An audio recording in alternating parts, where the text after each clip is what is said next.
Bienvenue sur la chaîne de prière catholique Guérison et délivrance.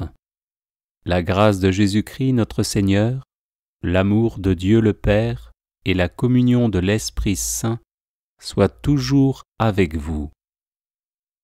N'hésitez pas à vous abonner, à cliquer sur la cloche de notification pour être informé de toutes les nouvelles vidéos, à partager celle-ci avec vos contacts et à laisser vos commentaires. Vous pouvez également confier vos intentions de messe via le site internet guérisonetdélivrance.com ou simplement soutenir la chaîne par vos prières et vos dons. Je vous bénis de tout cœur.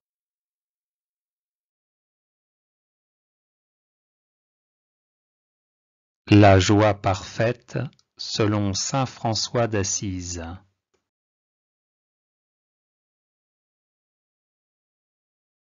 Comment saint François, cheminant avec frère Léon, lui exposa ce qu'est la joie parfaite. Comme saint François allait une fois de Pérouse à Sainte-Marie des Anges avec frère Léon, au temps d'hiver, et que le froid très vif le faisait beaucoup souffrir, il appela frère Léon qui marchait un peu en avant, et parla ainsi.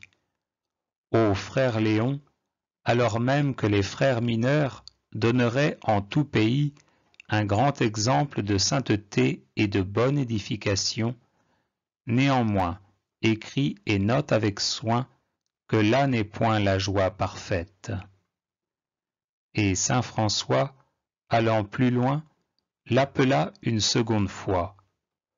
« Ô frère Léon, quand même le frère mineur ferait voir les aveugles, redresserait les contrefaits, chasserait les démons, rendrait l'ouïe aux sourds, la marche aux boiteux, la parole aux muets, et ce qui est un plus grand miracle, ressusciterait des morts de 4 jours, écrit qu'en cela n'est point la joie parfaite. »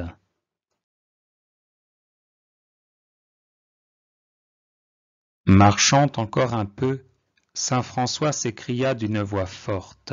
« Ô frère Léon, si le frère mineur savait toutes les langues et toutes les sciences et toutes les écritures, en sorte qu'il saurait prophétiser et révéler non seulement les choses futures, mais même les secrets des consciences et des âmes, écrit qu'en cela n'est point la joie parfaite. » Allant un peu plus loin, saint François appela encore d'une voix forte. « Ô frère Léon, petite brebis de Dieu, quand même le frère mineur parlerait la langue des anges et saurait le cours des astres et les vertus des herbes, et que lui seraient révélés tous les trésors de la terre, et qu'il connaîtrait les vertus des oiseaux et des poissons, de tous les animaux et des hommes, des arbres et des pierres, des racines et des eaux, écrit qu'en cela n'est point la joie parfaite. » Et faisant encore un peu de chemin, saint François appela d'une voix forte. « Ô frère Léon, quand même le frère mineur saurait si bien prêcher qu'il convertirait tous les fidèles à la foi du Christ, écrit que là n'est point la joie parfaite. »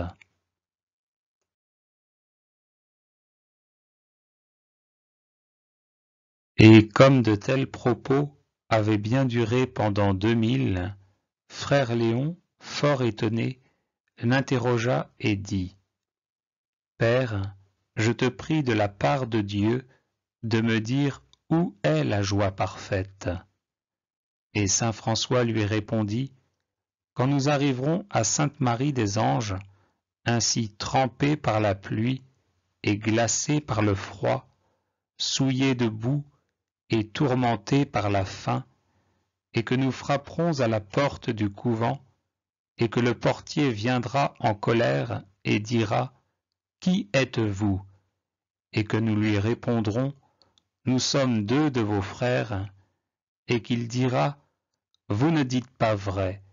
Vous êtes même deux ribauds qui allez trompant le monde et volant les aumônes des pauvres.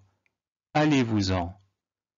Et quand il ne nous ouvrira pas, et qu'il nous fera rester dehors dans la neige et la pluie, avec le froid et la faim, jusqu'à la nuit, alors, si nous supportons avec patience, sans trouble et sans murmurer contre lui, tant d'injures et tant de cruauté et tant de rebuffades, et si nous pensons avec humilité et charité que ce portier nous connaît véritablement et que Dieu le fait parler contre nous, ô frère Léon, écris que là est la joie parfaite.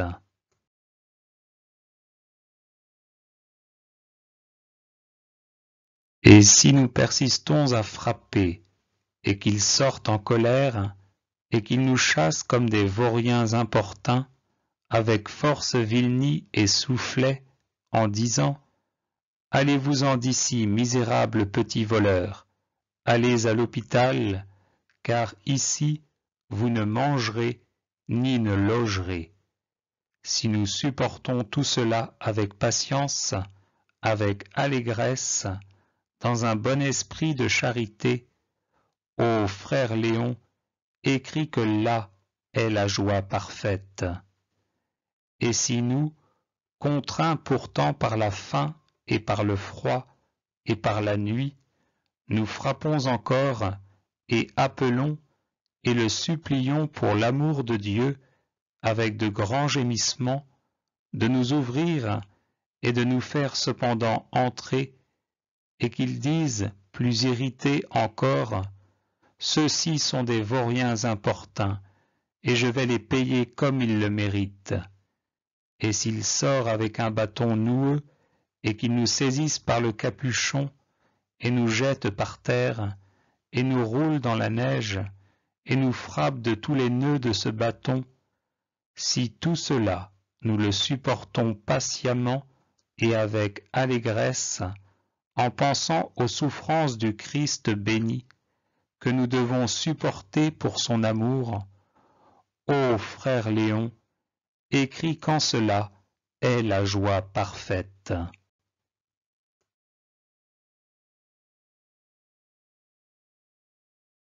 Et enfin, écoute la conclusion, frère Léon. Au-dessus de toutes les grâces et dons de l'Esprit Saint que le Christ accorde à ses amis, il y a celui de se vaincre soi-même et de supporter volontiers, pour l'amour du Christ, les peines, les injures, les opprobres et les incommodités. Car de tous les autres dons de Dieu, nous ne pouvons nous glorifier, puisqu'ils ne viennent pas de nous, mais de Dieu, selon que dit l'apôtre, « Qu'as-tu que tu ne l'aies reçu de Dieu? Et si tu l'as reçu de lui, pourquoi t'en glorifies-tu comme si tu l'avais de toi-même? » Mais dans la croix de la tribulation et de l'affliction, nous pouvons nous glorifier, parce que cela est à nous. C'est pourquoi l'apôtre dit, « Je ne veux point me glorifier, si ce n'est dans la croix de notre Seigneur Jésus-Christ, à qui soit toujours honneur et gloire dans les siècles des siècles. Amen. »